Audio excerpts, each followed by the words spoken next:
past 58 years. Got it. 58 years. So we are certainly standing on the shoulders of giants and the people who have come before us, but we are continuing the mission of the Upward Bound program through some of the work that we've done this summer. At the beginning of this summer, I got to share with the students that this would be hard, that they would be challenged in different ways. For some, this is an awful long ways from home. They might experience homesickness.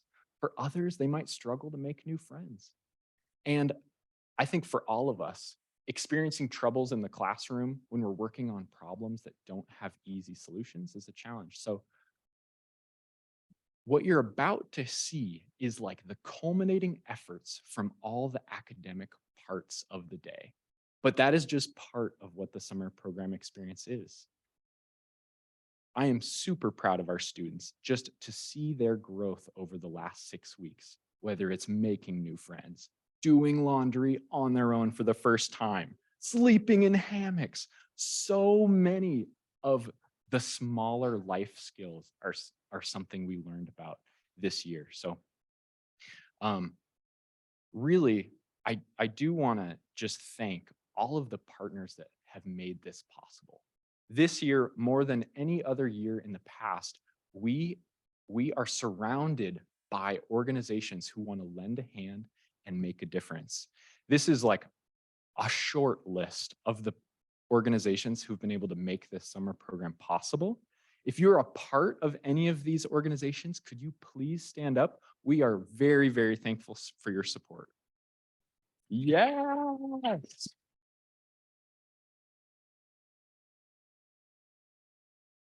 Thank you, thank you, thank you.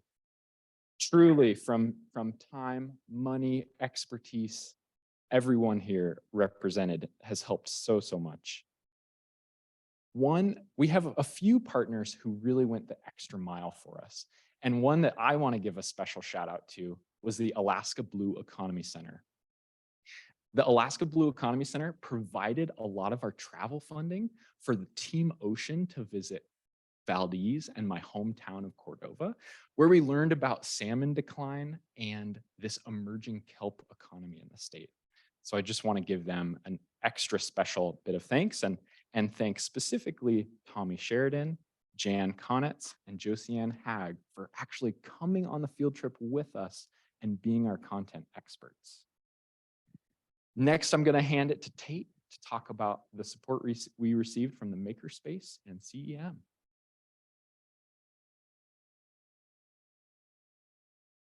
Awesome. Thank you, Brian. Yeah, so I'm Tate Barhow. I am the UAF Makerspace manager.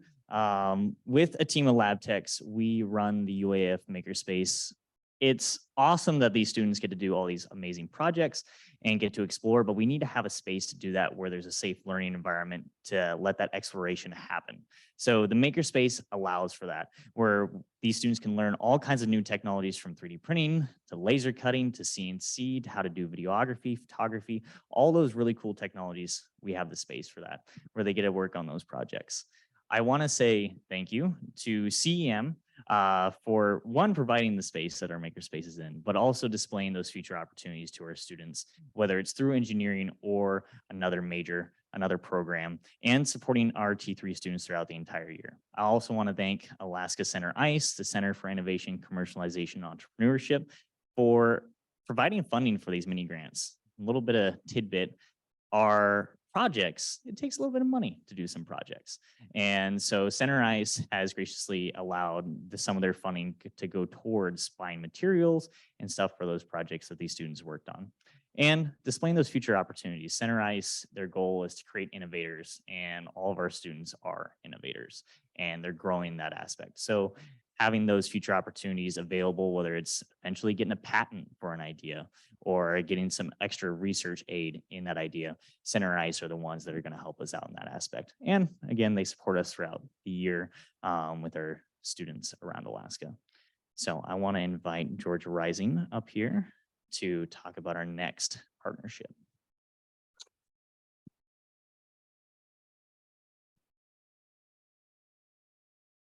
Thank you, Tate. Thank you, everyone. My name is George Rising. I'm a curriculum developer for the Alaska Center for Energy and Power. And why does the Alaska Center for Energy and Power, a research and implementation organization here at the university, care about Upward Bound? Well, they have a vision and they recognize how important this actually is. Part of all of the grants and research and the funding that ACEP receives goes to education and outreach. And that is to understand problems and to help build a workforce that is prepared for what's needed now and for tomorrow. And while Upward Bound funds can be used to support Upward Bound students, other funding can support expansions of that effort and can bring other students into the mix. And they have this vision and they recognize how important that is. If we want to create a sustainable, secure future for our state, especially as it pertains to energy, which is a very hot topic right now, this is the way to do it. T3 is not a one-touch opportunity. It's not we're going to come in and show you something cool and then walk away. It's community involvement. It's for the long term. And we want to see you students coming back as college mentors, coming in as interns, coming in as researchers, so you can make a difference for Alaska. So I'm honored to be part of this organization that funds me and supports all of you. I want to just make one more little note here. A study came out about our students and the students that choose to go to college, over 50% of them go to the school that hosted their program.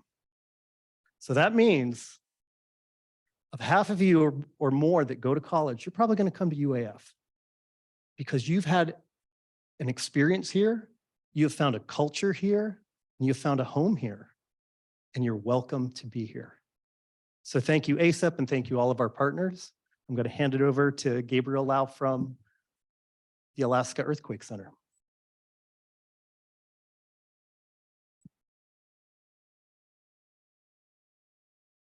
Thank you, George. And it's a pretty special thing that ACEP and now Alaska Earthquake Center and Alaska Blue Economy Center can all be in this position of, hey, we're research institutions at the university that recognized how awesome, how impactful, and how valuable our T3 program is. You students have convinced these university institutions that are doing a lot of research and cool stuff to be, we are a part of that future. And Alaska Earthquake Center, I work for the Alaska Earthquake Center as the K through 12 outreach specialist. And they are so excited that we have the opportunity to work with high school students from all around the state and learn about things like this. This is from our field trip where we visited the Pretty Rocks landslide that's in Denali National Park. And the Alaska Earthquake Center, they're so excited to help our students learn more about data, about how we can understand what's happening over here and process data and have these students from all around Alaska learn skills in technology and processing. And it's something that's so special is having the support from the research and the science and the technology and helping students use these tools to solve problems in our communities. Another component, another huge component that I'm so excited and honored and grateful to be able to introduce is we have a lot of support from the science side, and we also have so much support from our cultural side. And we recognize there are so many people, many of our students are from all around Alaska, many Alaska Native communities. And this summer program, we've had the absolute pleasure to have a few of local elders that could be involved in our program from Minto, Sitsu Irene, and Sitsu Eliza. I want to thank you so much and all those community members who were able to step in. We got to visit Howard Luke Camp, a traditional fish camp here. And I want to introduce and bring up Sitsu Irene to give our keynote for this event here today. So thank you so much.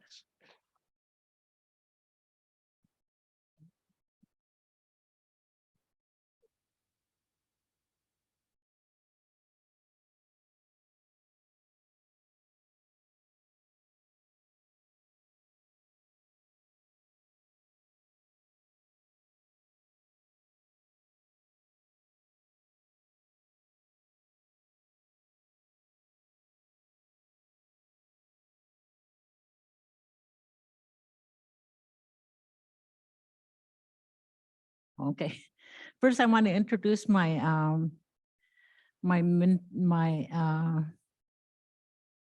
support group. His name is Woodruff.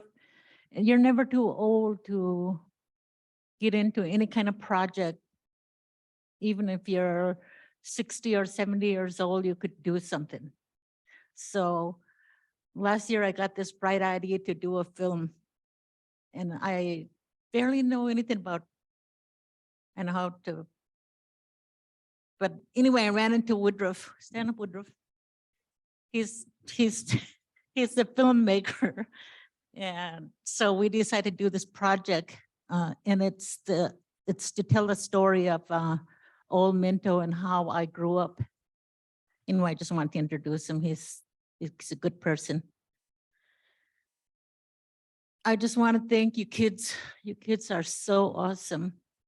I had so much fun on that trip to Chitna, and it was amazing.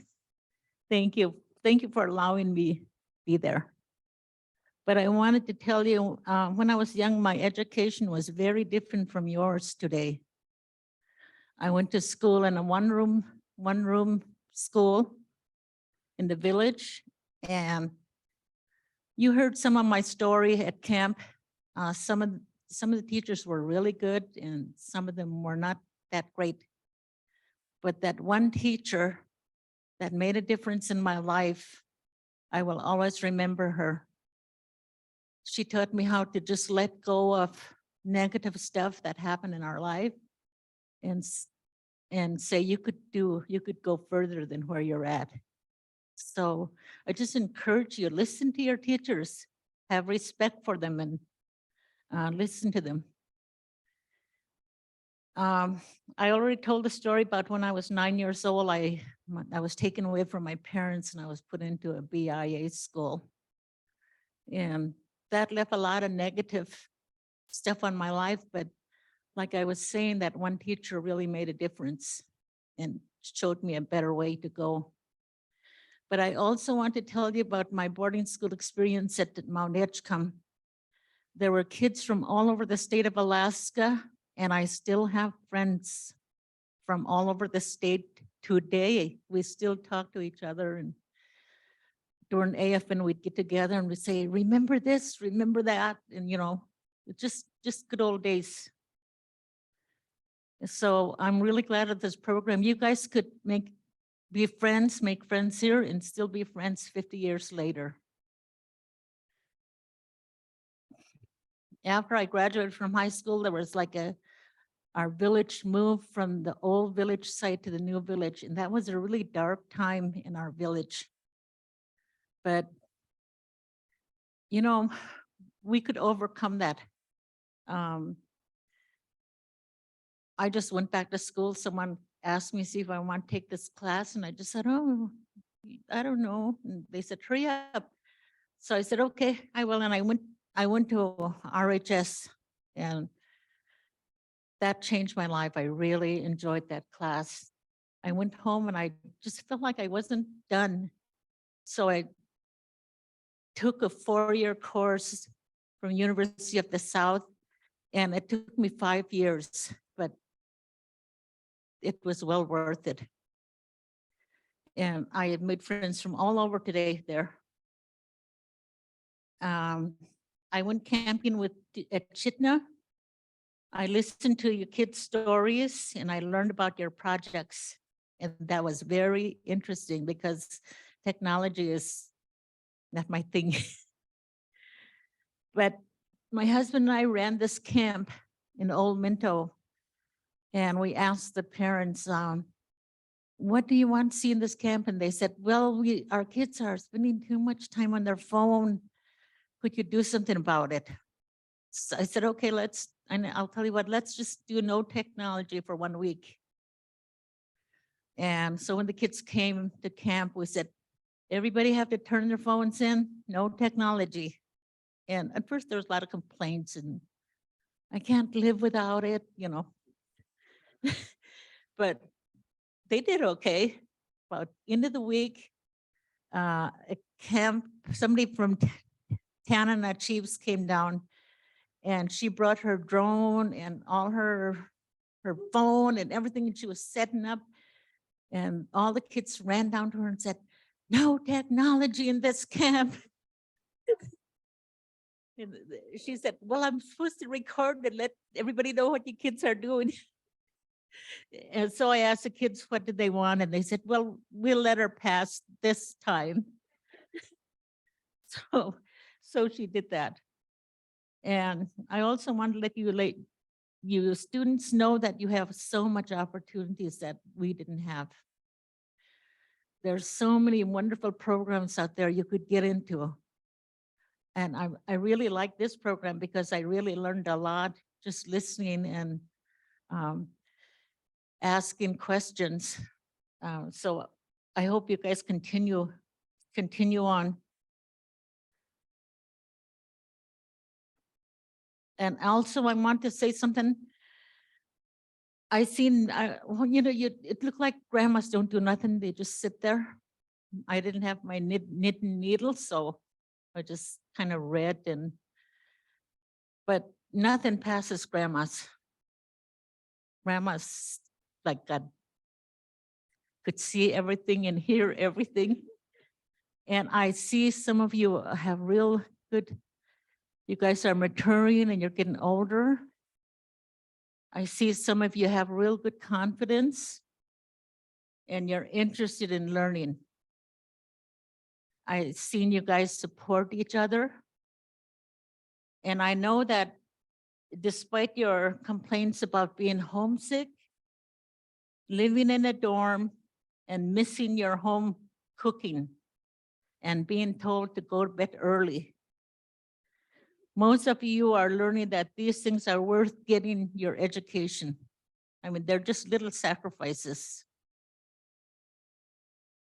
And I also see that it's important to keep a balance in our life between this world of technology and social media and the natural world, the land, the ocean, the rivers, your friends, your neighbors, and your community. And I also wanted to let you kids know it's really important to learn how to public speak. It's a skill that's really needed today. I know when I first started out talking, I was really nervous. I didn't really want to do it, but as you keep doing it, it gets easier. As you do your project, it gets easier. After a while, it didn't even bother you. So keep that in mind. And there are other values that I learned from my family was respect. You know, first you learn how to respect your parents because they brought you into this world. Second, you respect yourself and you take care of yourself. And the third is you respect your teachers and your educators because they know a lot more than you think. And they're worth listening to. So I really encourage you to pay attention to your teachers. Pay attention to what they say. Because you're here now and you're not only representing you and your family, but you're representing your village. When I stand here, I'm not just talking about me, I'm talking about my village too. So I'm representing my village. So I hope you think about it. I know that your parents will be proud of you. I hope you encourage your other friends to come to this program. There's one more thing I want to share was when I was in school, I was a straight A student and I was called Miss Smarty Pants, Miss Know-it-all. You don't have to talk to her. She's too good for you. And it was just words. We have to learn to just brush off those words. You don't have to take that bullying. I just stood up for myself and I said, I want to learn. Those words are not going to stop me.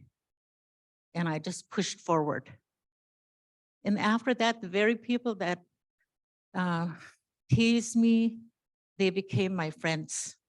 And they wanted to go forward with their schoolwork. So don't give up. Keep going.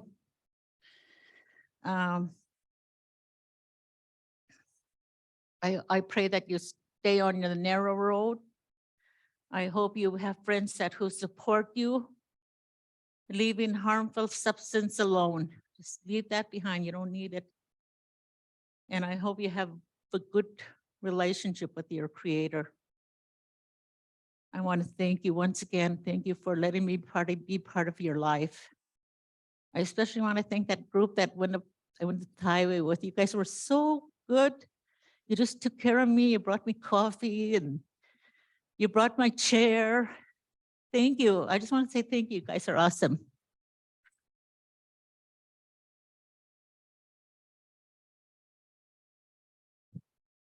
Thank you.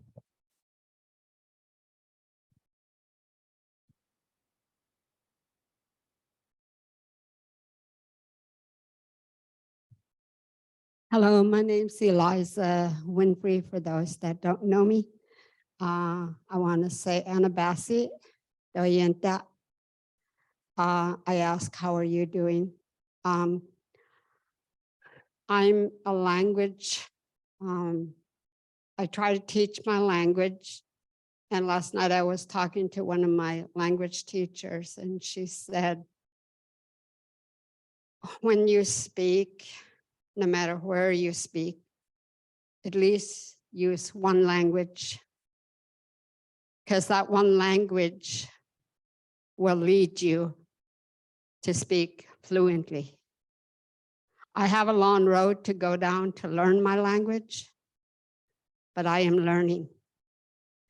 And I want to thank the staff for this opportunity that I got to go to camp. I got to meet new friends, students. Thank you very much for this opportunity, for this adventure that came across in my life. You know, as I sit there, I try to think of what I can speak about. One thing I can tell you, students, young adults, you're going to be real adults one day. I have a grandson that graduated this year. All through his senior year, he took class in CNA. He's a certified CNA. I saw him yesterday. He came over to visit me. He was in Anchorage for a week. And when he came over to visit me, I was thinking, he was telling me what he did and where they went. And in my mind, I was thinking, you went to T3 too. I didn't tell him that, but I was thinking that. Why? Because he was learning. He's a young adult going out into the world to learn. So he came back and told me what he explored, where he went, everything. You young adults are going to go out into this world. You're going to become engineer, teacher, whatever you become. My grandson told me yesterday that he wants to continue his education and becoming a registered nurse. My thought when he told me that, we're standing in the kitchen, he's standing over there and I'm standing on the side. I couldn't help but think, wow, my grandson want to continue on. I had a niece that went to CNA school and she got her degree. She didn't stop there. She's a registered nurse today in Anchorage. And my thought when my grandson told me that, I thought, you can go far. You can do anything you want. And I've always told my grandchildren, get into medical because that's my field. Because with medical, you can do anything. In this program you're in, you can do anything. You can become anything. You can become the teacher at the university, the director. Just continue educating. I saw that in my grandson. How did that make me feel as a grandma, Sitsu? I couldn't help but look at him. And I said to him, I'm very happy for you, my grandson. You make Sitsu happy in her heart. And he did. Today, he's making me very happy in my heart to see the road he's going down. He wants to help people. And whatever career you go into, never forget the people you will encounter. You will encounter people that are different, but it's really up to you how you're going to treat them. In my 30 years working, I've learned if somebody come up to you and say, in a way they don't say it, they feel like they're better than you, I just ignore that. I just, okay. But I try to take what they say and take it from my side and learn and go on with that. I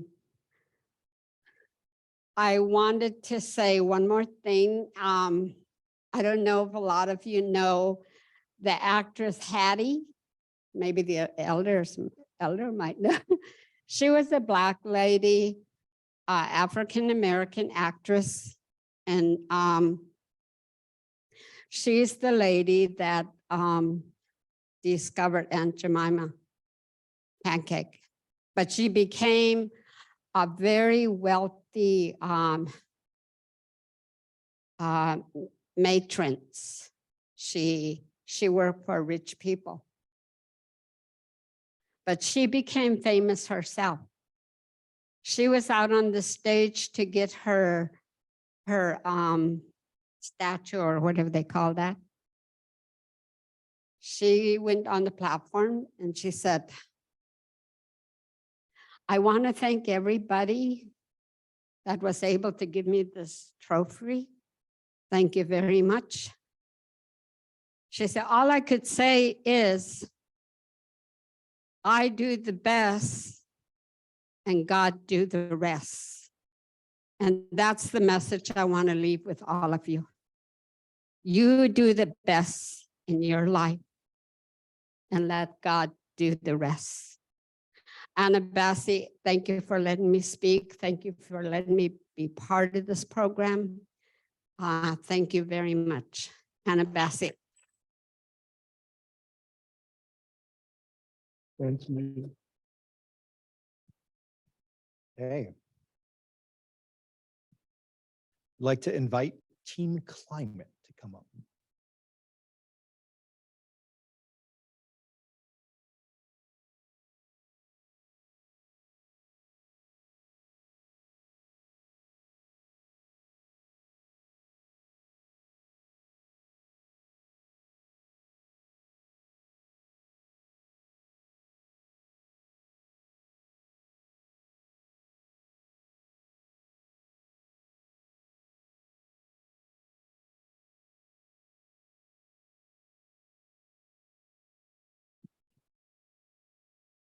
Erosion in Alaskan villages.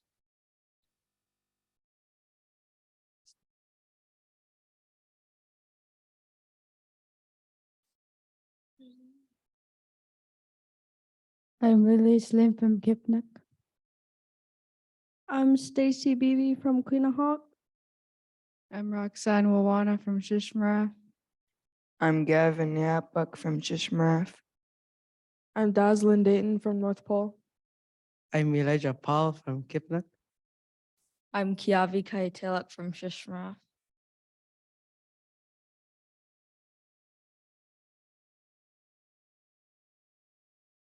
These are our community partners. This is Juneau Icefield Research Program, otherwise known as JERB. They helped us learn about the glaciers and what they can cause to the climate.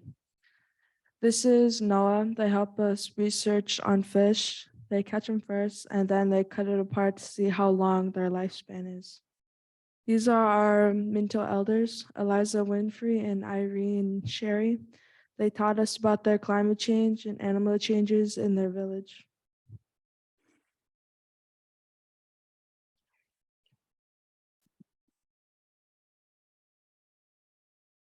This is our team's problem statement.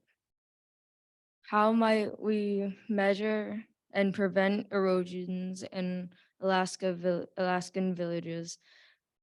We chose this "how might we" statement because it affects all of Alaska, specifically villages such as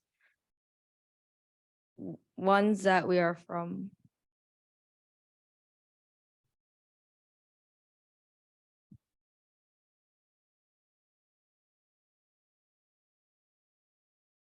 Our project is the water level sensor. We chose this project because we wanted to see how low and high the river can be. We learned the distance between sonic sensor and the foam. It helps erosion by measuring the distance between the land and water. This could help the community and people who are in risk of their houses and falling in the river.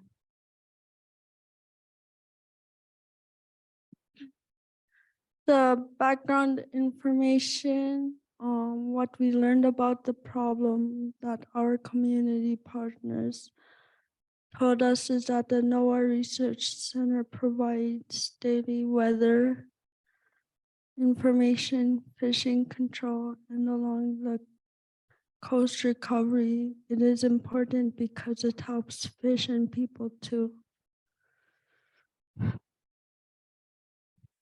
Water level is important information because we want to see if it changes over time. It will help track climate change in Alaska.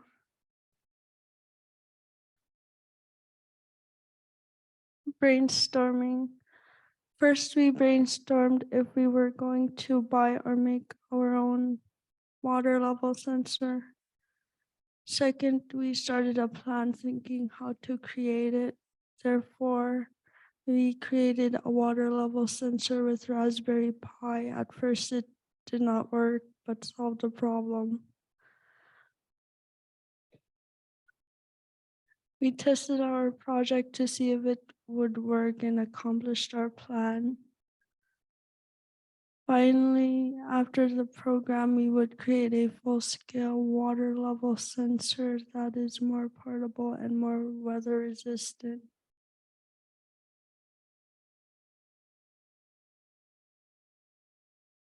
How did you apply your project to the problem? Our project tells the distance between the sonic sensor and the water. It could help our community partners to tell how high or low the water is over a number of years. Did our project work? Our project did work. We improved our project by testing it with a PVC pipe, Raspberry Pi, and a sonic sensor. Follow-up steps. There is more work that has to be done. The next step we need is to test it in the river. We could set one up in Minto.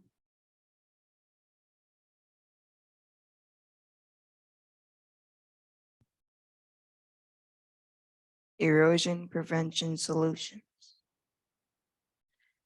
Our background information is from our community partners, Irene and Eliza. We learned that there was some type of plant that would help prevent erosion from stopping.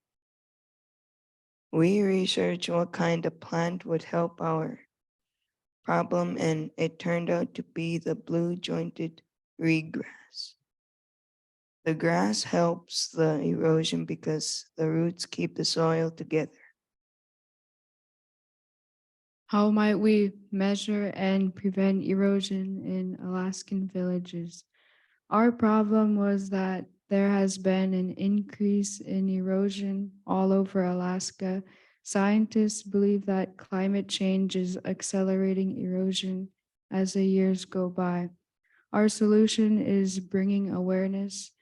We made a website about blue joint reedgrass and how it can help prevent erosion. This is the Willow Project. The Willow Project is on the Chena River by the Carlson Center. We learned that willows can help prevent erosion. Willows are fast growing and the root systems are strong. They hold the soil together. Our process was to brainstorm and listen to Irene and Eliza about Minto and how erosion affects their community. Getting and thinking of an idea to help our community partner. We research what kind of plants can help prevent erosion, which turned out to be the blue jointed reedgrass. Step 4 was to travel to Minto to plant the grass. To make a website. We couldn't make it to Minto, so we made a website about the blue jointed reedgrass. How did you apply your project to the problem? We applied our project by researching what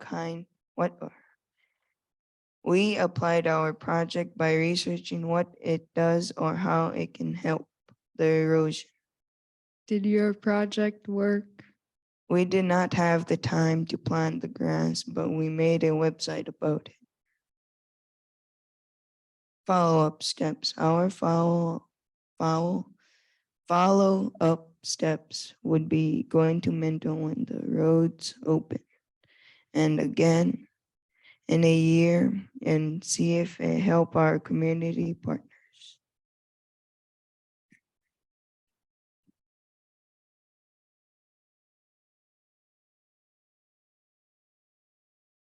Model.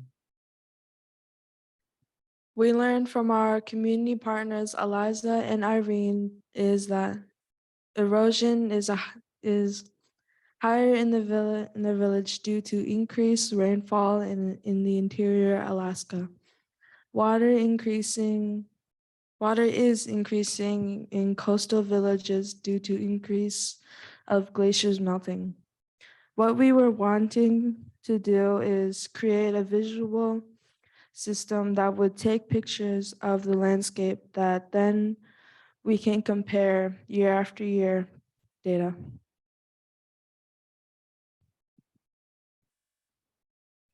Our progress. One, process, one, brainstorming. What we thought about doing was animal habitats, but instead we went with erosion. Step 2, details. We thought about how we are going to measure erosion in the villages. Then we thought about where do we want to go for this. Step 3, plan A.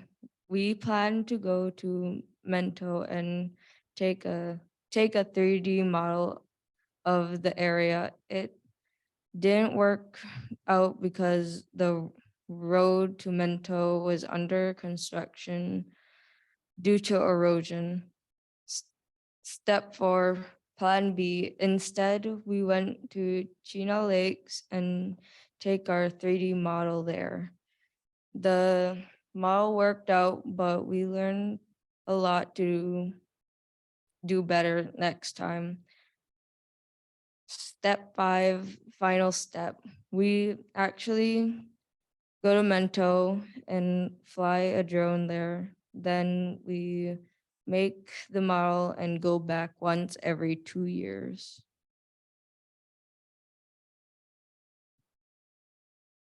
By doing this, we can compare the pictures year after year. We will have a visual picture of it. The water level sensor will give us water depth and data year to year. This will give us 2 different data sets to compare and describe what is causing changes in our villages.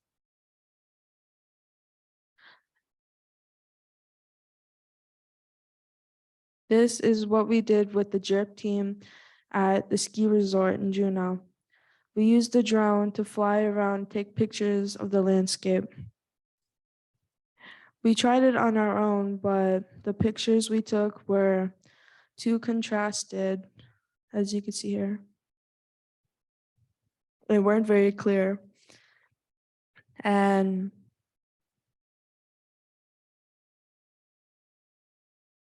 right here in the bottom right corner is what we got from the Chino floodplains.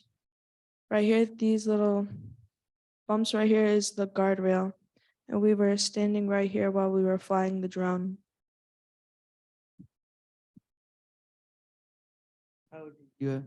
How did you apply your project to the problem? Our project will be a visualization of how much erosion can happen in a small area and how much soil has gone into the river because of the water rising. It will help our community partners to track how much land they have lost due to erosion and be better prepared if more land goes into the river. Did your project work? After we looked at the pictures for the prototype model, we saw the images were bright and not clear enough to use. Now we have the tools we need to make an actual 3D map of Minto.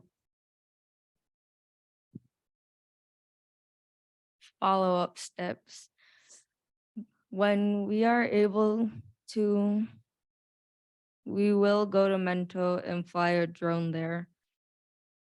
Then make the model and then go back once or twice a year to make new models.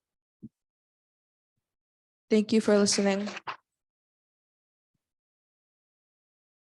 We are now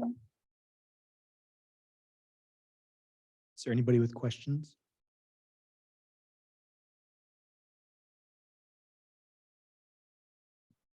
What program did you guys use to make the 3D models? It was a program that JERP used, but I don't exactly remember the name of it. Oh, it was called Agisoft. Any other questions? All right. Way to go, guys. Before you leave, though, I'd like to invite the two instructors who helped facilitate this experience for this group to award you guys with certificates of completion for the awesome job you did this summer program. So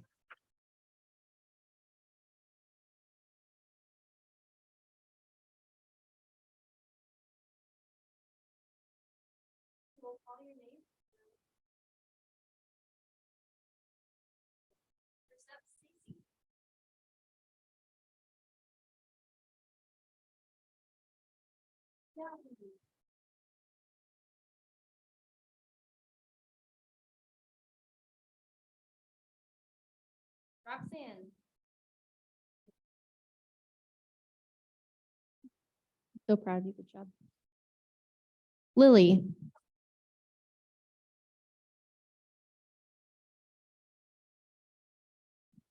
Elijah.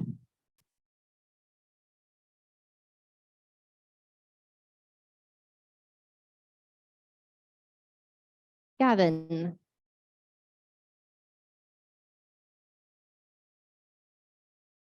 And Daslin will have your certificate for you in a moment. Please hold. okay,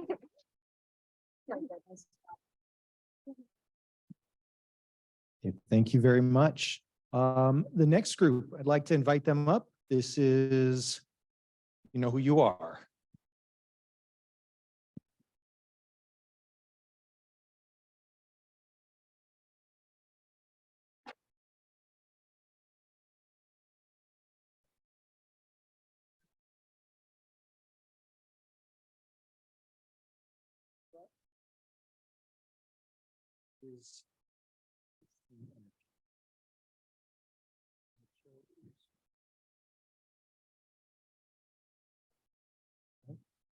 Folks, we will be taking a break after this one for a brief intermission. But with that, I would like to hand the floor over to this awesome team energy.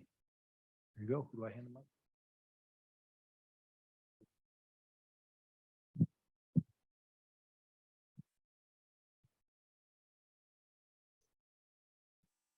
Hi, we are the Energy Strand. Oh, wait, okay. My name is Daniel, I'm from Bethel. My name is Brian Johnson from Queen Hawk. My name is Jeremy Thatcher. I'm from Bethel. My name is Darcy Umuhak from Chivac. I'm Layla Workman from North Pole. My name is Peyton Henry. I'm from Queen Hawk. My name is Matthias Bex. I'm from North Pole. My name is Brady Henry. I'm from Berwick. My name is Marie Anderson. I live in Fairbanks. My name is Jonathan Free. I'm from North Pole. We would also like to acknowledge Haruka Wainwright, Rachel Curtis, Petey DeVere, and our advisors, George Rising and Kim Barhow.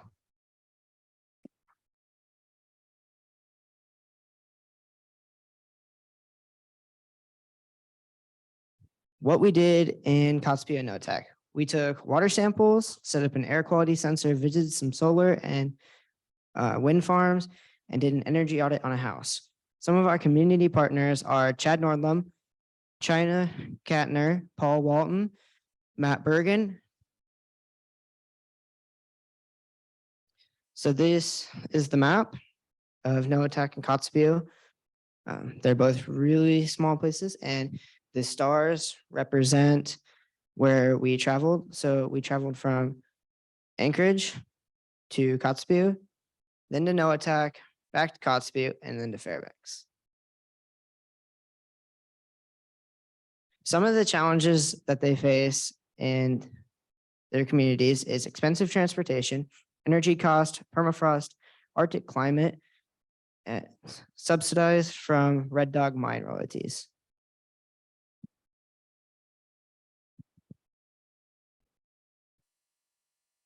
Hi, so what we did with our strands is split up in teams to solve specific problems in energy.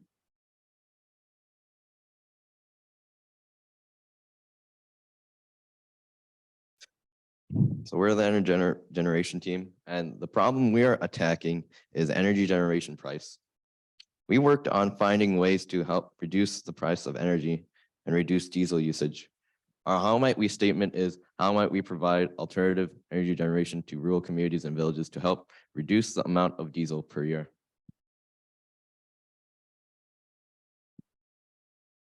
So what we came up with was ideas that didn't go along with our how might we statements. For example, do-it-yourself solar panels, electromagnetic generators, and also ACDC generators. Our solution path is hydrokinetic energy.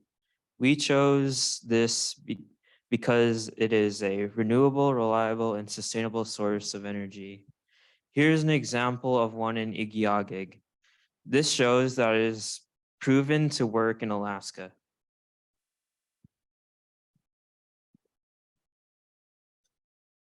Oh yeah. We made a prototype on how this would work. It just needs to be tested and worked on. So here's how hydrokinetics works. So basically,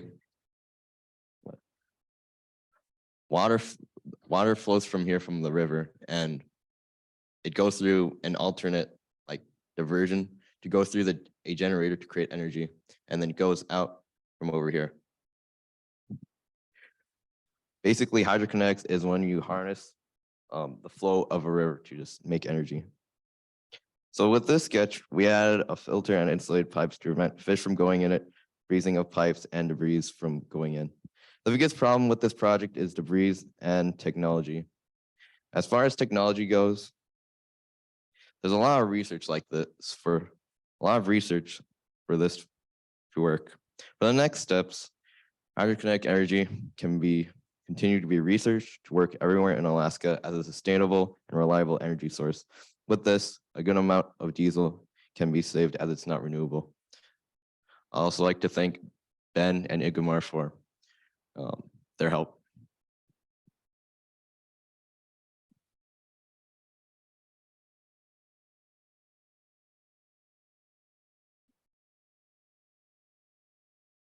We are the transportation, and it's me, Layla, Matthias, and Peyton.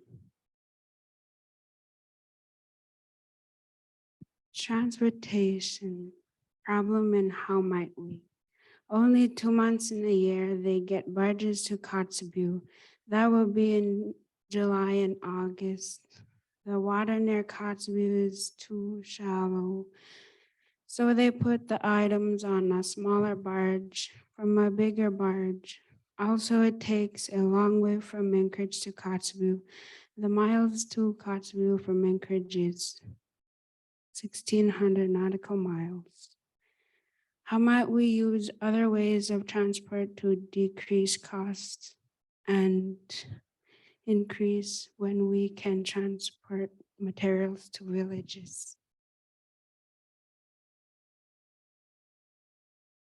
These are our solution ideas that we thought of but did not pursue. Submarines, helicopters, river boats, solar powered planes, rechargeable drones, snow machines, utilize extra cargo. They did not pursue because the shipping costs are expensive.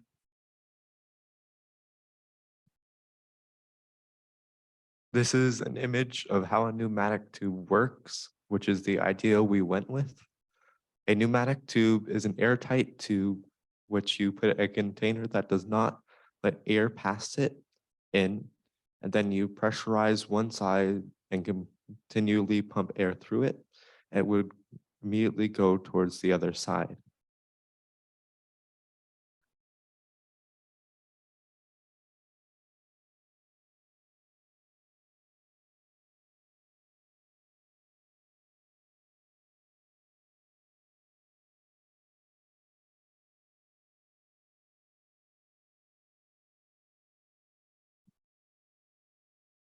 All right, so what is our next step? So our next step is that we're gonna continue researching about whether this could be effective for the long run and whether it would be usable for the communities. We're gonna ask our community partners about their opinions about whether this will be effective and what could be improved, what could be considered of next time, and whether it could be a reality. So in the meantime, we're gonna start into small local communities, then start making our way out to other communities. And if we wanted to, we could use the pneumatic tubes to transport mail or even garbage.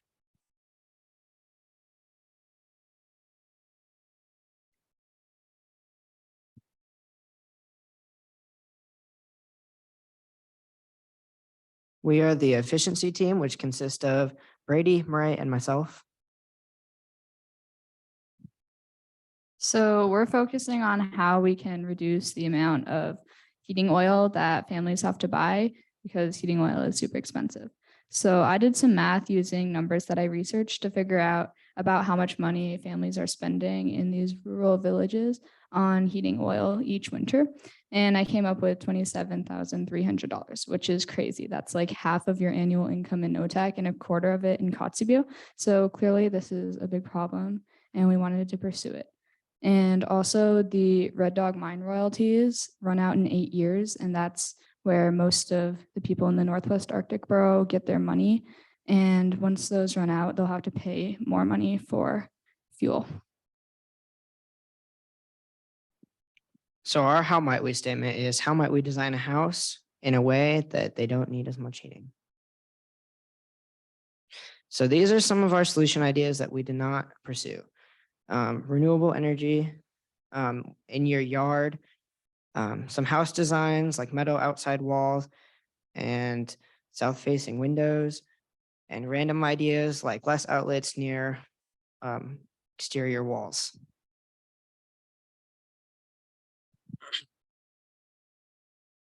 Here's our solutions. Solar boosting is where the Fresnel lens has to be bigger than the solar panel, and if you put the lens higher than the panel, it will magnify the power. Mudbots is a concrete 3D printing house company. We have a kit in which we would display 2 items.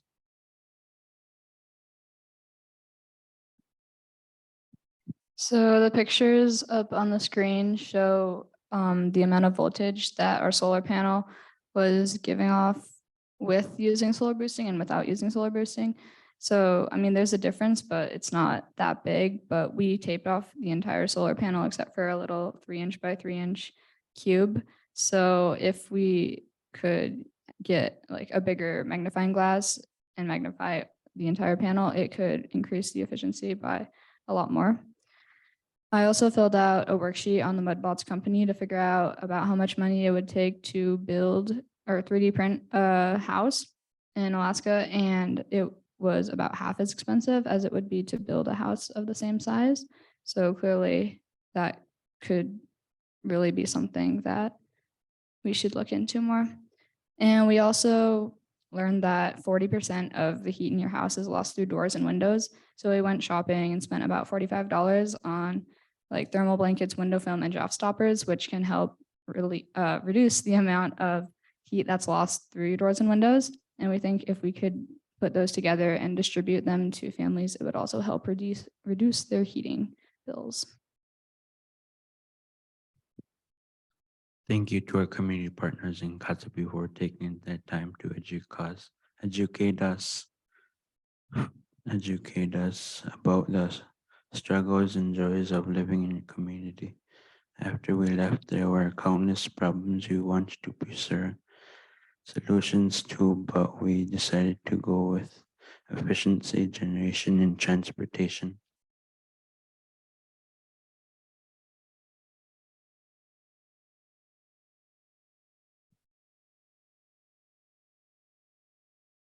Thank you. Does anybody have any questions?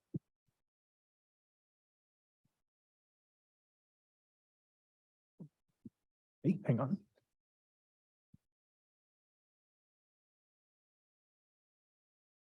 I'll let the current team off the hook, but the pneumatic team I got to talk to while I was out in at the camp. And one of the questions that just jumped to mind was, did you do any math on the construction cost of a pneumatic tube? We have not yet. because we know that going for something that big very quickly is not going to happen very fast.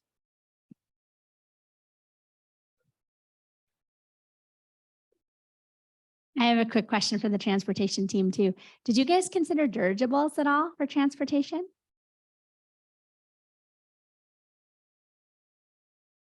Dirigibles. Airships. We did not. We saw that it was being worked on already and decided to go with a project that was not.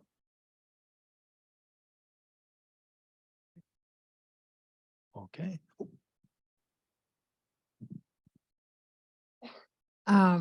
When you were, as you were telling us about how much it costs to heat a house, that was in Kotzebue, or is that like during the really cold weather or summer or winter? So you're just asking like when the heating is that expensive? Oh, yeah. So the number that I calculated was just for winter, which I think I counted that as October to mid-April is like what I counted as winter. So yeah, but I guess the price of, while, I mean, it fluctuates, by season a little bit. So yeah. I have another question for transportation. So have you guys put any thought into the effect this will have on permafrost if you bury a big pipeline? So PD, we have not gone into too far research for the same reason as the earlier question, as the fact of this is not something that will be done in a year or two. It is more like 5 to 10 years. So we will need to do more research on it. All right, everybody, thank you very much. Let's give a big round of applause for this group. And I'd like to invite the two teachers to stay up here, folks. This is George Rising and Kim Barhal. And where would you guys like to stand as you They call you the first shaker. Murray Anderson.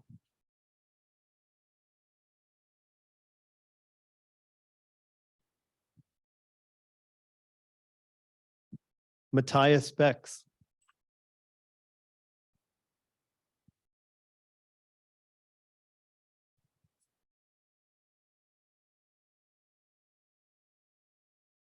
Jonathan Free.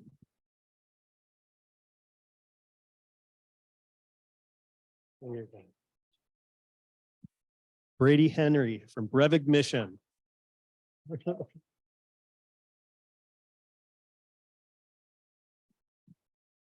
Peyton Henry.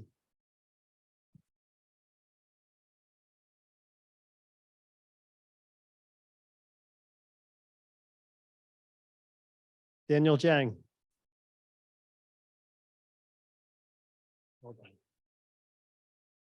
Darcy.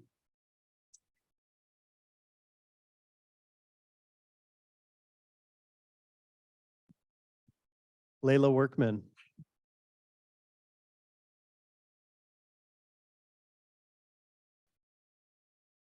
Brian Jones.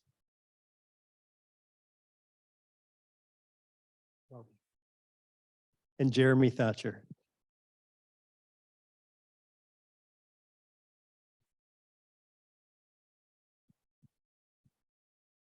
Everybody, we have a 10-minute intermission, and then we'll come back and hear from Climate and Earth. So go ahead and congratulate any students that you see. Ocean, thank you. Ocean and Earth. All right, 10 minutes.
There it goes. Testing.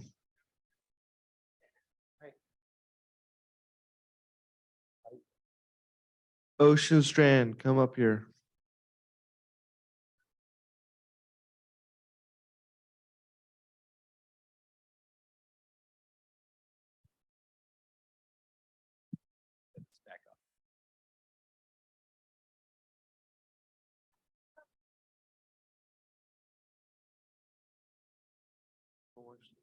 Onwards too. Hey, Team Ocean, if you'd come on up to the front and we'll go ahead and kick this back off. Let's wait for everybody to get in. Hello and thank you to everybody online. Special shout out to the folks from eCampus who have been recording and are going to help us put this video together afterwards, or at least give us the video so that we can put the video together. Glad you guys got some snacks after this. After our session is over, we'll have a reception out there. We have some special raspberry pies, like actual ones that you can eat. And you'll learn about what a raspberry pie that isn't one you can eat is also. But all right, Team Ocean, tell me when you guys are all here. Everyone's here. All right. Folks, without any further ado, I'm going to invite Team Ocean to go ahead and share their project. You already have a mic? Welcome to Ocean Strand. Translated to Yupik to English. Hi, my name is Sydney. I'm from Bethel, Alaska. My name is Angel Wagner. I'm from Seward, Alaska. I'm Angelina Kashchak and I'm from Chivak. I'm Lainey Green and I'm from Chivak. I'm Neva Whiteshield. I'm from Chivak also. I'm Annalise Mark. I'm from Quinnahock. Destiny Seatot from Breivik Mission. I'm Oliver Trobaugh from Seward. I'm Malachi Cummings from North Pole. This summer, we had the opportunity to go down to Valdez and Cordova, and our community partners came to us with many problems, including salmon decline and local processing and storage facilities for kelp. Cordova is well known for commercial fishing, but due to the salmon decline, the community is worried about their livelihoods. What will Cordova be if salmon stop coming around? How will they be able to invest money into the communities? How will they get food? If the kids only learn about commercial fishing, how will they be able to work without fish?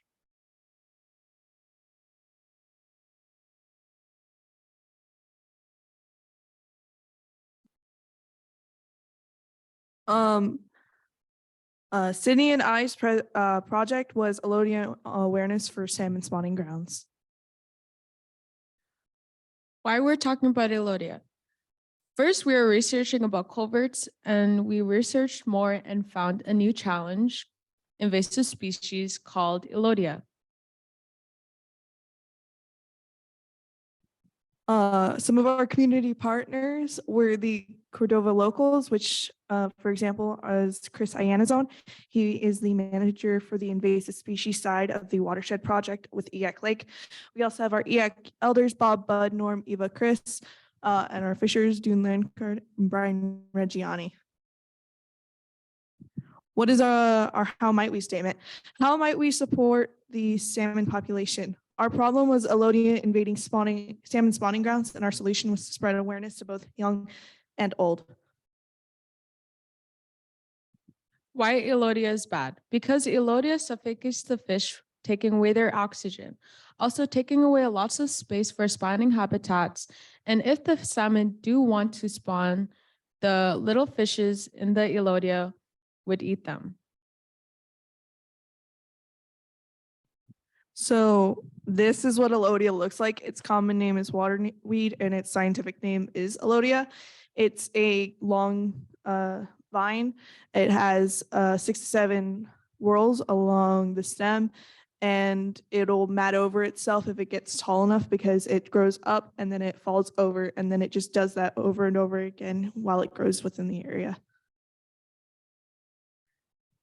The salmon impact. This is a graph For Elodia, as you can see that Elodia growth is increasing and the fish growth is decreasing. So Elodia is affecting the salmon's health by limiting the growth of native species. And when a salmon does spawn, it will be negative for the growth of the salmon.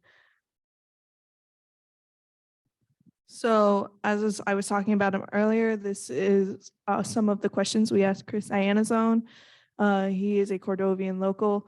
Some of the questions we asked him was, seeing as Eak Lake is a spawning ground, what are some of the impacts of Elodia on the salmon? He said that the salmon's spawning ground is getting pushed back farther and farther because the Elodia, the more it gets tangled, the more it spreads. And next, we asked him, how can we help salmon in Cordova? And he said, instead of trying to harvest it, which was our original idea, he said, try and spread awareness because not everybody knows about it and they are unintentionally spreading it even more.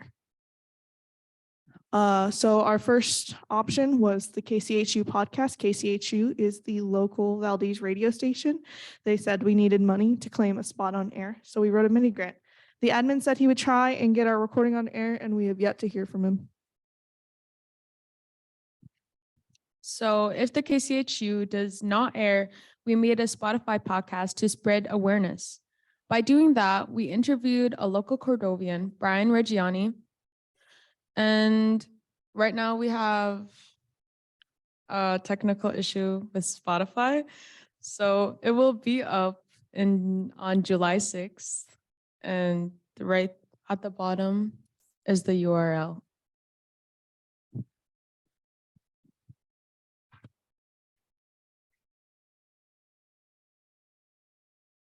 Food sovereignty, plastic pollution, ocean and community sustainability can be tackled with kelp.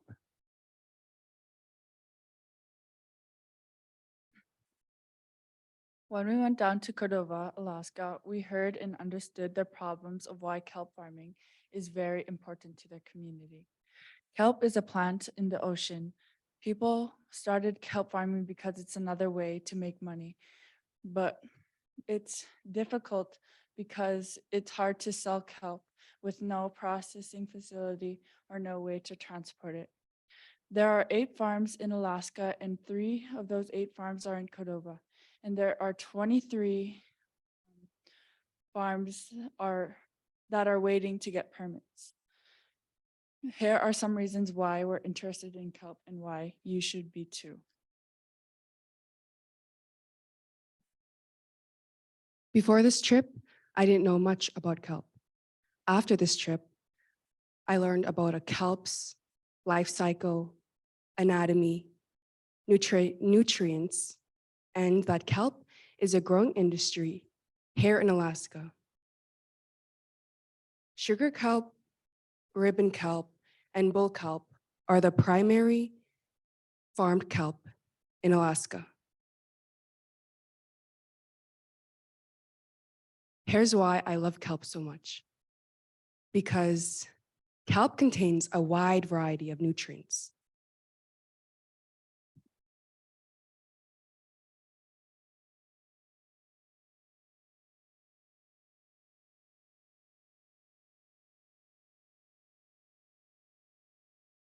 Let's take a moment to focus on how sugar kelp affects your body.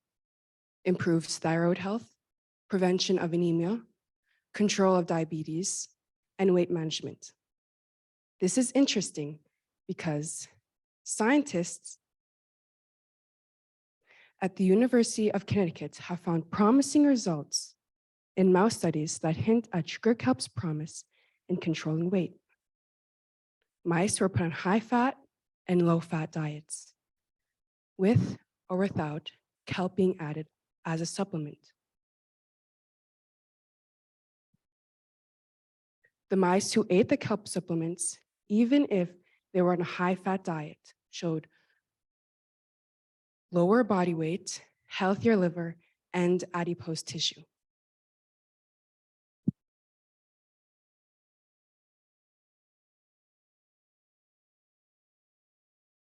So you have to take care of things around you in order to maintain your health and your lifestyle. Kelp benefits humans when we eat it, but also as it grows. Some epic ecology benefits. It's one of the fastest growing plants, growing up to 60 feet a month. It provides a habitat for sea life, helps improve water quality, and lowers carbon in the water and atmosphere. In this picture, we are gathering sugar kelp. We got to try some fresh out of the water. It was salty and slimy. There are only a few kelp farms currently, but having local processing plants would help the industry grow, and the ecological benefits would also grow too.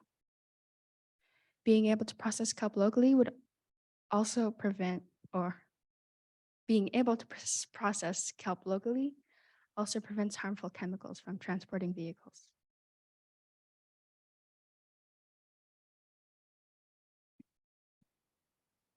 Our project is about bioplastic.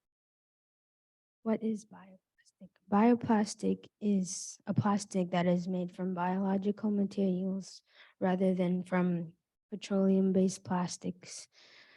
It's biodegradable, meaning it breaks down naturally and returns to nature without having a harmful impact on the environment. Why is it good for the environment? Bioplastic is good for the environment because it reduces the use of fossil fuel resources, which creates air pollution and harms our health and generates toxic emissions that drive climate change. It has fewer carbon emissions than petroleum-based plastics. It decomposes faster, taking 3 to 6 months, unlike petroleum-based plastics that take 500 to 1,000 years to decompose. And it also is less toxic for the environment. It reduces the problem of plastic waste that is suffocating the planet and polluting the environment. Growing kelp can help the environment, and the products made by it can replace harmful petroleum-based plastics. Leading with kelp farmers Guy and Sean in Cordova. They grow kelp because they both want to help the environment. Guy and Sean were growing kelp 10,000 pounds a day during harvest season. They're selling kelp locally but need to sell more to make money. How might we find a way to use kelp so that farmers can sell their kelp? We can make food, feed it to cows to reduce methane, animal food, fertilizer, beauty products, bioplastics. These are some products that we can make with kelp.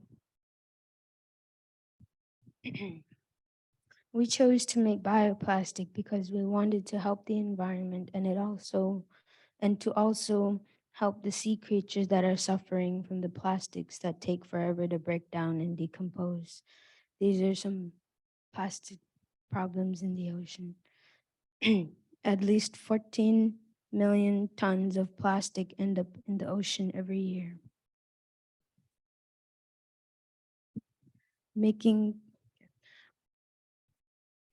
We chose to make a spoon because they are a common single-use plastic.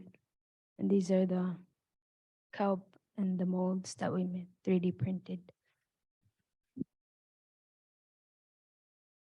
While doing this project, I learned how to 3D print and create a mold for our spoon. These are some photos of us cooking bioplastic. So first, we had to do the research, and then we wrote a mini grant to get all the ingredients that we needed. And then we tested some different recipes. In conclusion, we have tested 4 recipes and they have been either too brittle or too squishy, but we have to create a recipe for bioplastics with kelp that can be used in hot water, cold water, and to eat.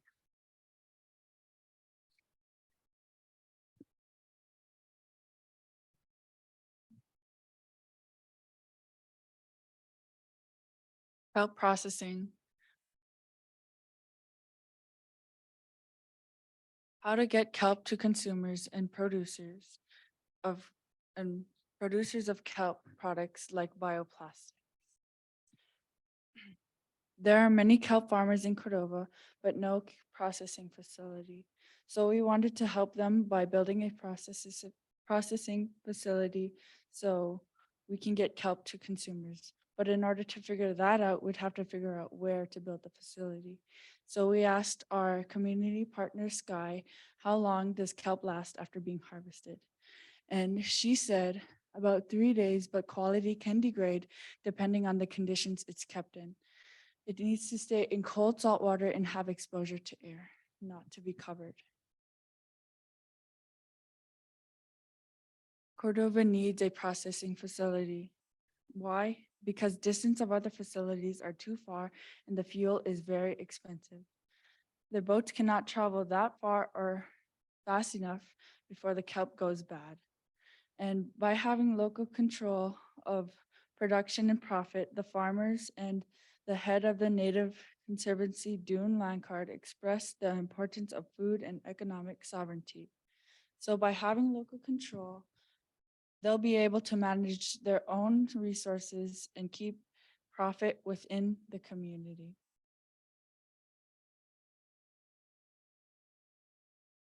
This is how many pounds of kelp will need to be processed according to our projected estimates for 2030. The catch is, because of the harvest season, it all needs to be processed in 1 month. This means that a facility needs to process 35,000 pounds of kelp every day for an entire month. Gives you an idea of what kind of facility we need. When we were looking for the equipment for the processing for the kelp, we found a brand called Gelgoo. Gelgoo makes many machines for many different fruits and vegetables, including kelp. They're all custom made to the size you need. A few of the machines that we found were a kelp washing machine, a kelp blanching machine, a salting machine, a washing machine, cooling machine, a kelp cutting machine, a kelp drying machine, and a packaging machine.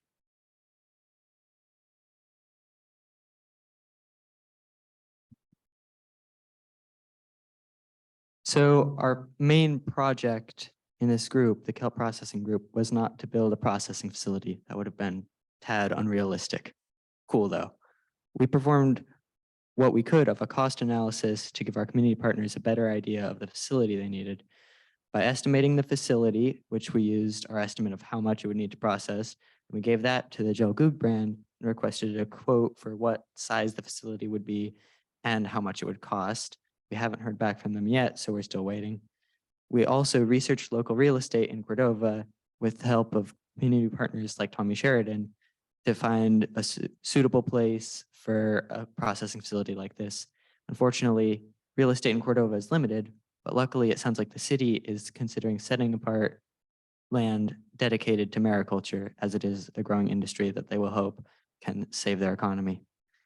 With this information, in addition to helping our community partners kind of figure out what exactly they need, we'd also like to help them have better applications for important grants like the $49 million C grant, which they would like a piece of to help them get this facility going, because starting a kelp farm is not cheap and they're not going to profit for quite a while. So kelp farming is pretty expensive today. And it's kind of a growing industry, so it relies on grants from the government. And lots of the money leaves the farmers. Lots of money leaves more smaller farms because they don't have their own processing facility. They usually have to prepare the kelp in their own kitchens. Kelp farming in 2030 would be economical for the farmers. Most of the money would stay with the farmers. And because they would have their own local facility, processing facility, that facility would also be shared with other farmers, other local farmers.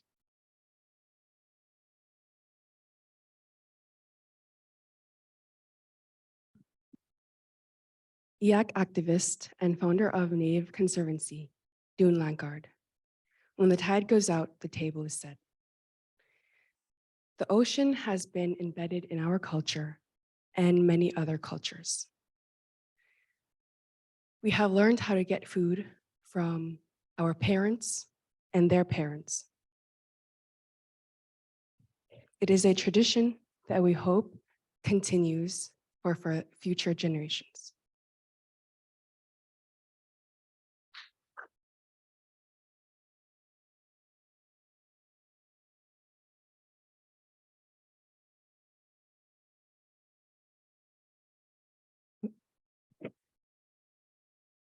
Is Cordova the only place that is processing kelp for farming?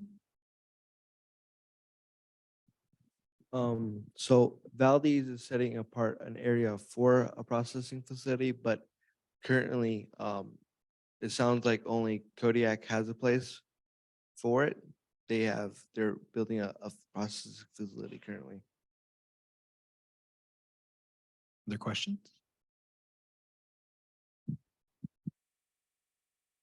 Does kelp grow in Juneau too?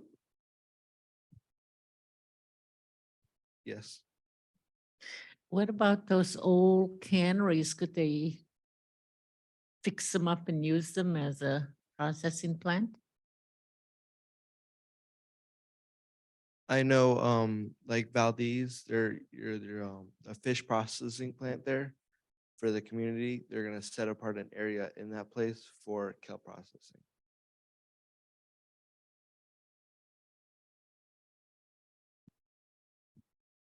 Did you look at any international examples of kelp farming and processing in your research? No, but the brand Gel Goog is, as you might be able to tell from the name, not an American brand. So like you can definitely see that America is a bit like underdeveloped as far as mariculture goes. So it's good to look and be like, okay, what kind of things are other people doing?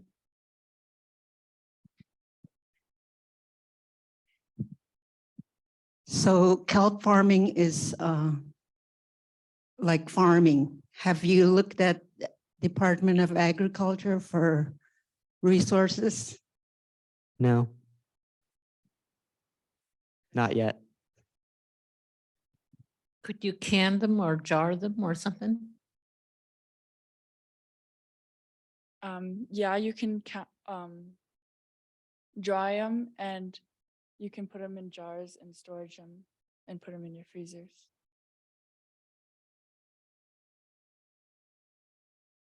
Not sure. We haven't figured that out.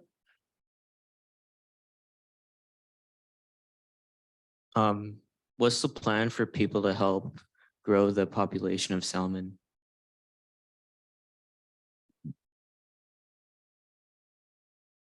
Can you repeat the question, please? Like when everyone knows about Elodia, what should people do about it? Basically, right now, what they're trying to do is they are trying to enforce people when they see it to let the National Forest Service know. So then the National Forest Service can claim that area as unsafe.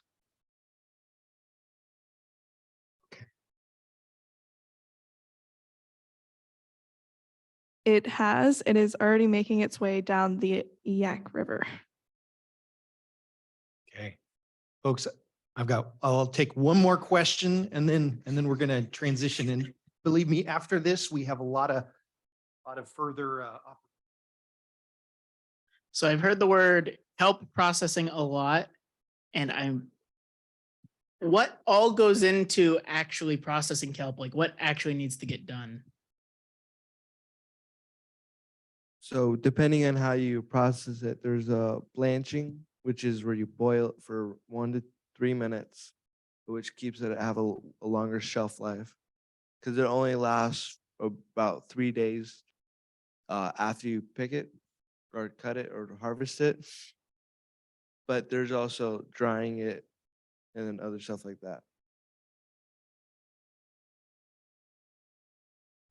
there's lots of different ways you can process kelp depending on what you want your final product to be. But most of the time, something you're going to start with is getting it out of the water, cleaning it, cutting it up, and then some form of like stabilization. Because we're like really, we're talking hours from the point when you take it out of the water to the point when it really needs to be stabilized. Blanching, freeze drying, just normal drying, any of those. Okay, let's go to a big round of applause to Team Ocean, and I'd like to invite up. Oh, don't leave yet. Don't leave yet. And we recognize that there were 2 instructors for this program, but one had to leave early, Joseph Tangay. So he's watching us online. Hello, Joseph. Thank you so much. And I'm going to hit this over. Alrighty, Malachi Cummings.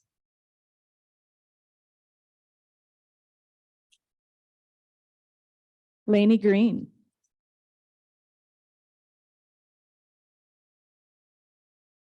Sydney Lincoln.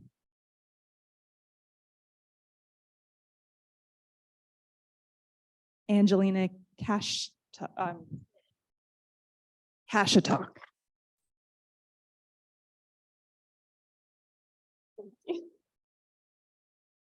Annalise Mark.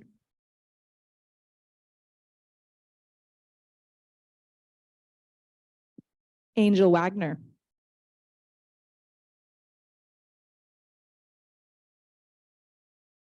Oliver Trobaugh.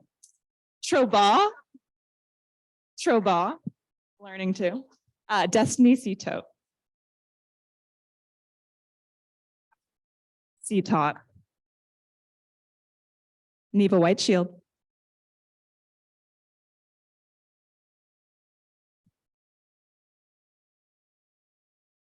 Last team is Team Energy.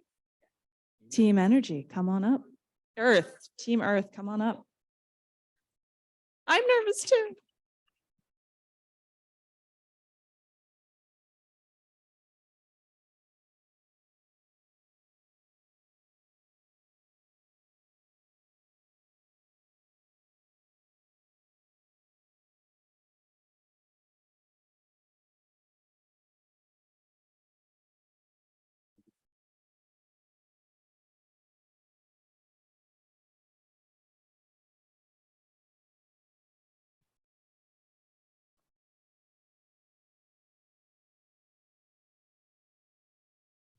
You want to move the whole prototype to the table real quick?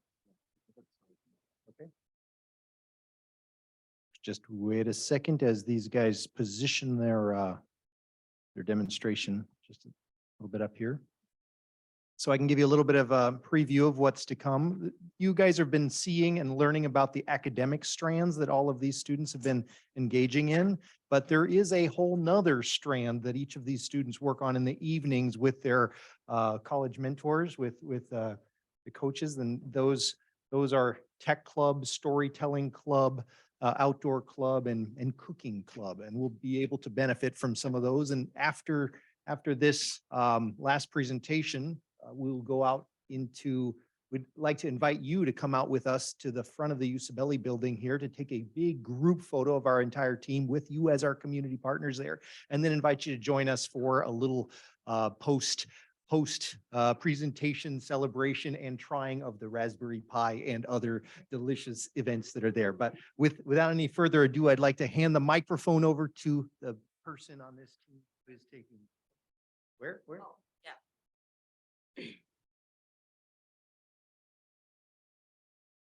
I am Persephone McMillan and I am from North Pole. Hi, my name is Mary Chad. I'm from Kipnup. My name is Christian Mark from Quinhagak. My name is Andre Barton Siakewicz from Wrangell. I'm Matthew Allen from Bethel.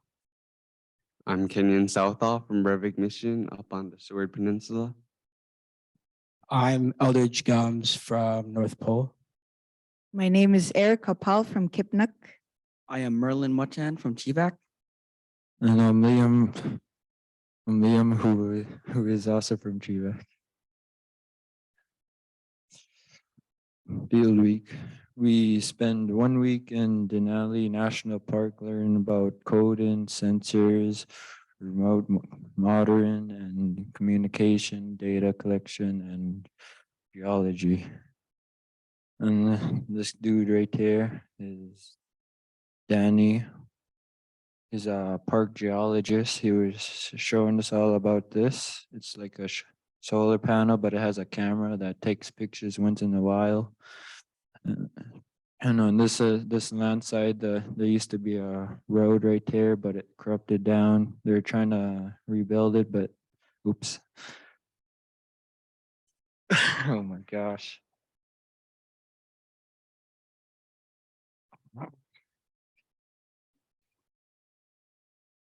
Okay. Okay. Apologies, but they're trying to rebuild this land side, but it corrupted down. They're trying to rebuild it, but they might not. They might just leave it like this. And they're trying wait, and this with okay.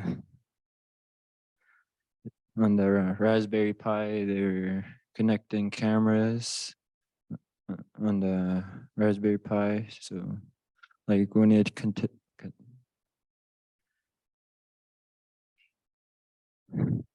detect movement, they'll take a picture and then they'll be whatever.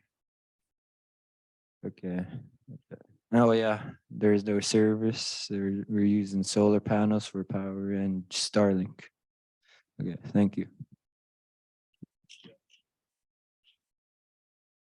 Nope. A community partner, which is Autna.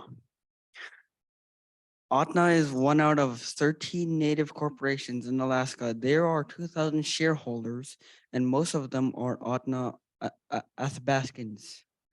Autna holds over 1.5 million acres of land, and most of it is connected to the main roads.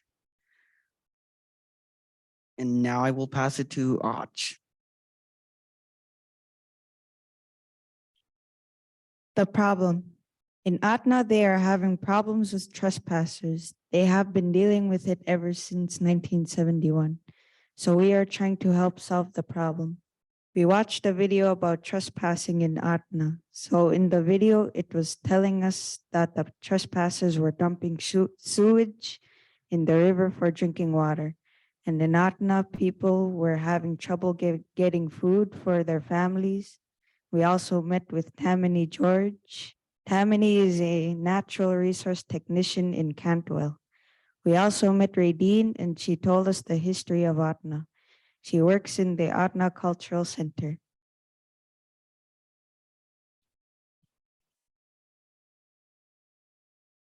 So after our field week in Denali, we got back here to UAF, settled in, and brainstormed ways to face Autna's problem with trespassing. So we split into two groups. One group is the tech group, who coded and set up hardware for this thing right here. And the other group, the design group, who wanted to educate the public about Autna. So tech groups, how might we statement? How might we gather more evidence of trespassers? How to detect trespassers and monitor Autna land? Designs, how might we statement was how might we educate the public on about Autna and Autna land use?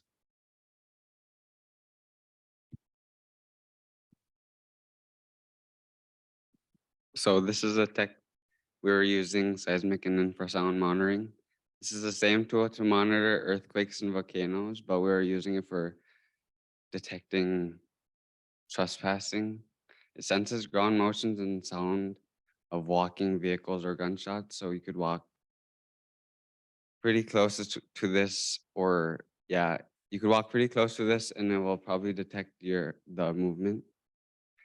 We hope to build a system Autna could put out in sensitive areas to detect unauthorized use of their land because of the trespassing. Challenges: remote power, internet, and program data.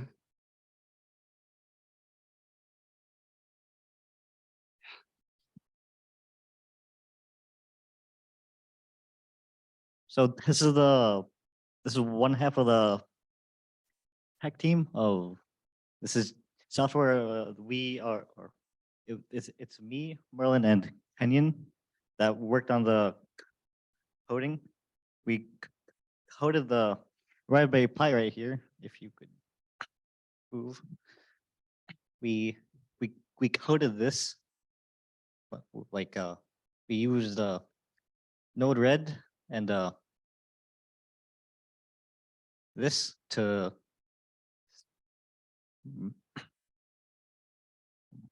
so this right here, the like edit it to detect that that what you're seeing on the photos right here, like right here. This is the top one right here detects earthquakes, and the bottom one detects infrasound. So like if I jump near the Raspberry Shaken Boom, you will see this spike right here. And this is me, Merlin, coding it right now, or was coding on it. And here was us troubleshooting this, which because of it wasn't really working that well. And here's the Raspberry Pi. If you any of you guys don't know what it is, so this is a Raspberry Pi, and we also used Zero Tier, which is a virtual local network. So we put the Raspberry Pi and Shaken Boom to be on the same local network, and we also coded to like send data to our emails. So I'm gonna pass it to Andre now. So the other half of the tech team is hardware. We were working, it is me, Liam, and Ach. We were working on the actual physical part of the prototype, like wiring all the batteries to the solar panel down there, connecting the Shaken Boom, and working on this container, trying to get a waterproof container to house this whole system in, so you could put it out in a remote location and have it run off solar power and be completely waterproof for long periods of time. So you might not be able to see it very well, but if you want a closer look at this and maybe some more details, you can come see this system out in the atrium after this presentation. But in here, there is the Raspberry Shaken Boom right here, which is the seismic and infrasound sensor. Right here, we have a USB stick plugged in, which it's a LTE modem. So Atna told us that most of their land is within cell service. So you could use this USB stick to connect the Raspberry Shake to cell service to be sending live data onto an online server all of the time. So you could constantly monitor it. There are 3 batteries in here that we learned how to wire up in parallel. There's also a charge controller that is in charge of sending the power from the solar panel into these batteries. The container here, it has a waterproof lid, and it's not so waterproof anymore because we did drill 2 big holes in it, but that's besides the point. Right here, there's this tube that we connect to the infrasound microphone on the Raspberry Shaken Boom. Since this is a mostly airtight container, the infrasound won't be able to detect much since it detects pressure waves. So it comes out of a hole here out of the container, and this hole is for the wires to the solar panel.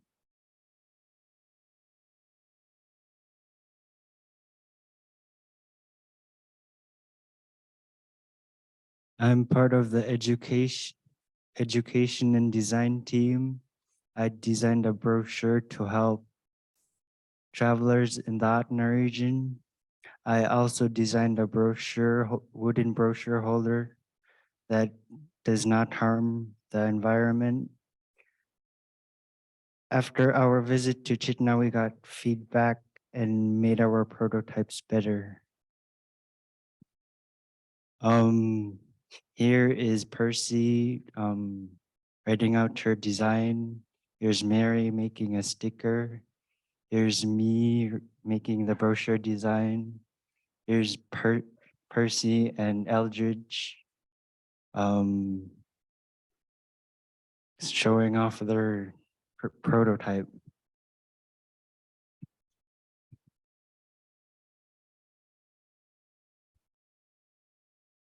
Um,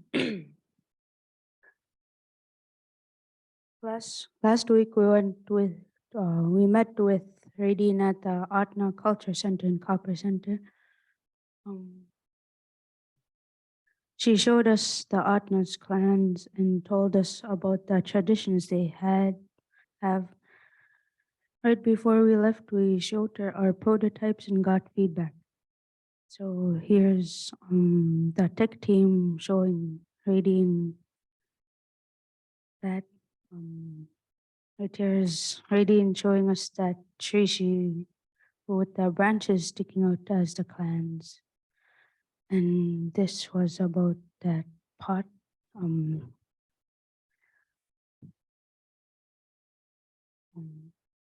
We met with the Chitna Village Council and they gave us valuable feedback. And then Chitna Dan took us to his fish wheel. The road was super cool. When we got to the fish wheel, it was very buggy, but he gave us a fish. Right here's Kenyon holding that salmon. The road going there, and here's the fish wheel. Education prototypes we made. Here's Percy and Eldridge with their prototypes.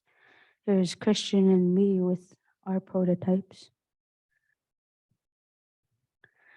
This first sticker is the first prototype I made and brought to Chitna. This is the second prototype I made and after receiving the feedback.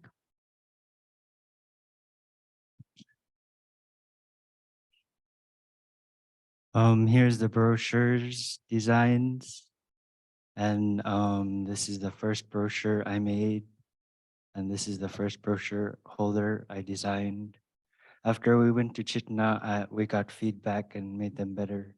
Here's the Chitna design. Here's the Chitna brochure.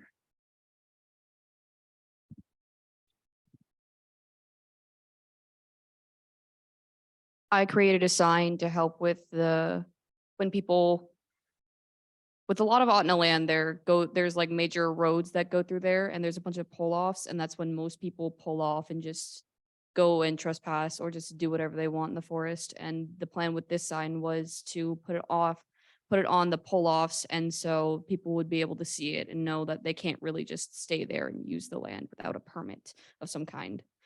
This one here is the first one that I made, and then I was working on one for Chitna, but I unfortunately did not have enough time to do so.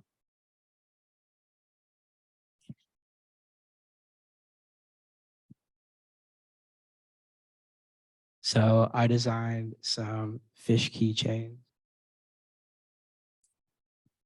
Size. I made a lot of them.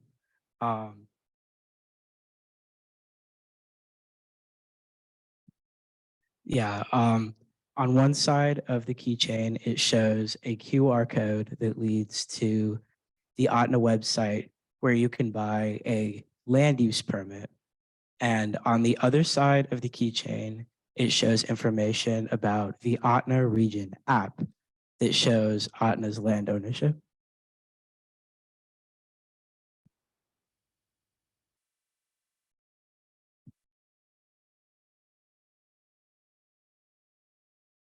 So in conclusion, there's still some next steps for these projects.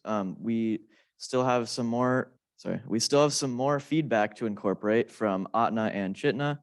The tech project, we might continue it in this year's or next year's geophysics club, which Gabe is going to be running. Some things we want to do are testing what different sounds sound like gunshots or engines, to help Atna use that to recognize certain activities, and also just general improvements to the system. So in conclusion, I'd love to give a massive thanks to Alejandro, Kaya, Danny Caps, and the engineering team for making our Field Week in Denali such an amazing experience. Tammany George, Ray Dean, and Wilson Justin from Atna for being so kind to share with us and giving us the opportunity to work on this project. The Chitna Village Council and Chitna Dan Stevens for their generosity, especially bringing us to the fish wheel and giving us his fish. and listening to our projects and giving us feedback. And of course, T3 and Upward Bound, all our instructors and our college mentors for making this such an awesome summer. Thank you.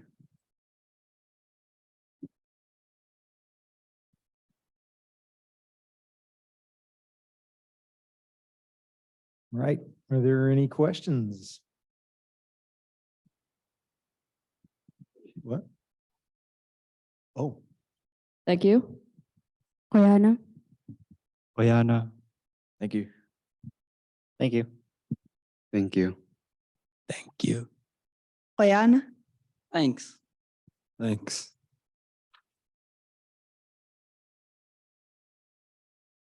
So me, Mary, and Christian. This is gonna be our last Yurak dance. Oyana, everyone, for listening to our presentation.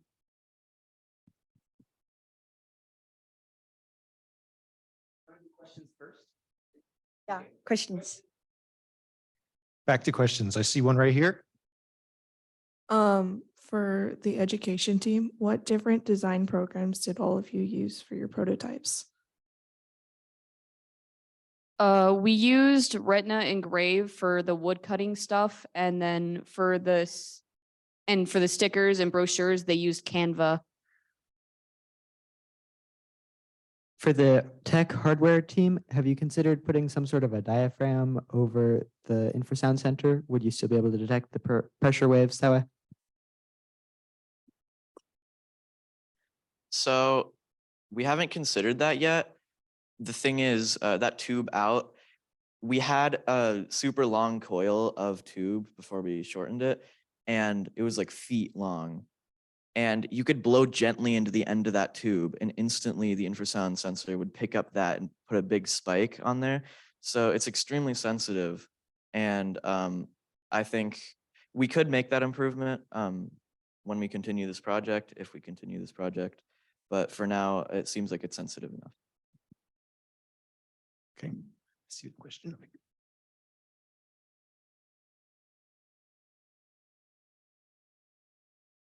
So for the sensor sense system, sorry, would you be able to tell the difference between if someone were to like walk by or if there was like an animal? That's a really good question. We haven't really experimented on that yet.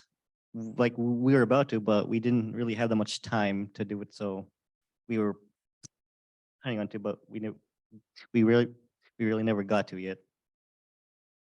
I do have something to add though. We met with a student at UAF who is working on using seismic sensors to detect human activity. And she showed us not only that, but you could probably detect the difference between an animal and a human walking by based on like the pattern of the walking, if you really looked into it. But for vehicles and gunshots and stuff like that, you can really tell what it is versus a normal activity based on, like, if you look at the spectrogram, which is, 1 second.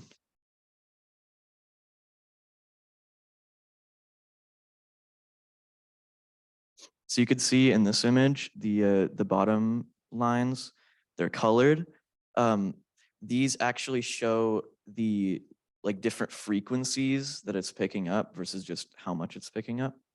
So you could look at those frequencies and be able to tell if it's a car based on the like straight lines in that frequency that doesn't happen normally. And if you had multiple of these, you could be able to tell like the speed they're going at based on like how the delay between your stations picking it up. Any other questions? How did you guys get invited to be on Atna Land? Sorry, could you repeat that, please? How did you guys get to be invited to do this on Atna Land?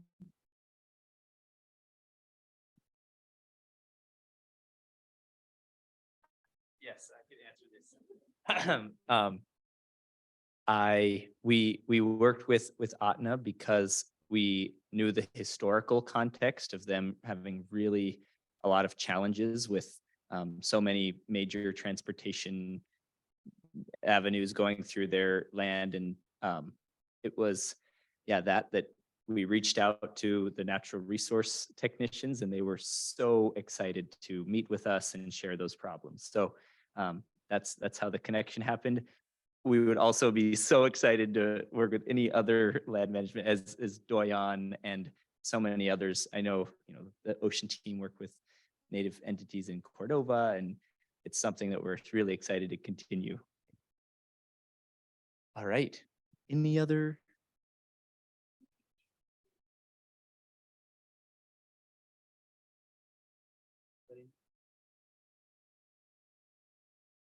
I don't think we know really. There are many villages, 8 or 9 villages.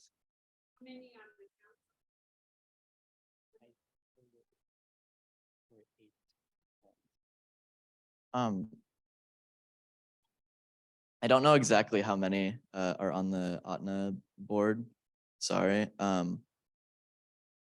know most of the villages are pretty small. Sorry, I can't answer that question better. We could follow up on that though. Okay. I'd like to close there. Would we like to do the dance first or offer the awards? Okay. So I'll invite our teacher, Rebecca Missler and Gabriel Lau, to come up and share. All right, so first off, Persephone or Percy, congratulations. Yeah. Matthew. Congratulations. Ach. Woo.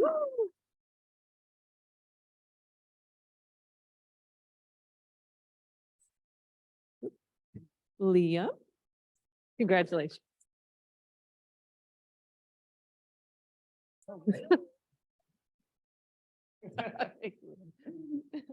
Kenyon.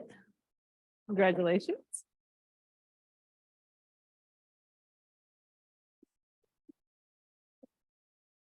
Eldridge. Congratulations, Eldridge. Merlin. Congratulations. Andre.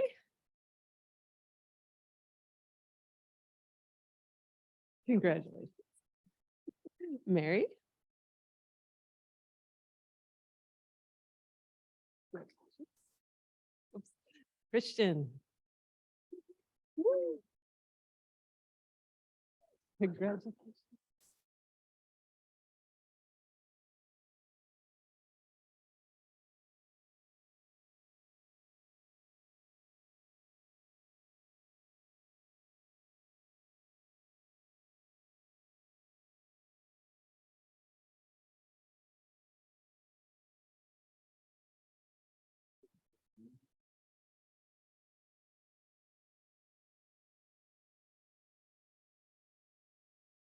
So the title of our yurak is Let's Go Dance. And when we were camping, I learned it, and it's by Byron Nicolai.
Okay. Wow. Thank you, Yana. All right, at this time, I think we have just one more thing before we get out to take our photo and get into eating that delicious raspberry pie and celebrating the awesome work that these students have done. Can we just pause for a second, give one big round of applause to everybody who's presented and shared their things today?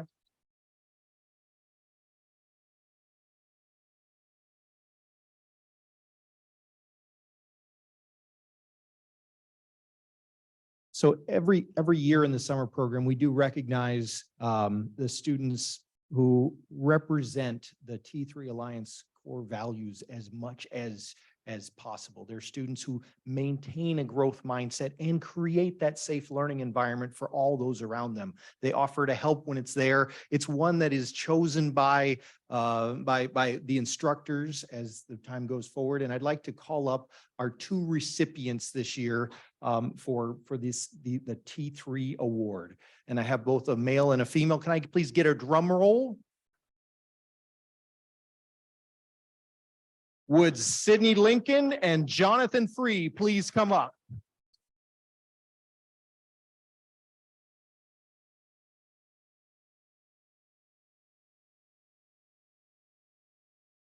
Thank you, guys. Okay.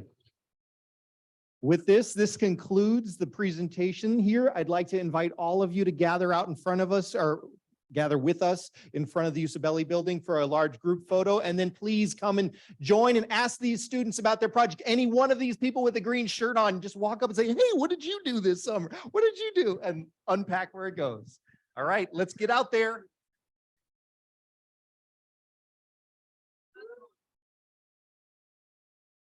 To those online. Oh no. Bye, thank you.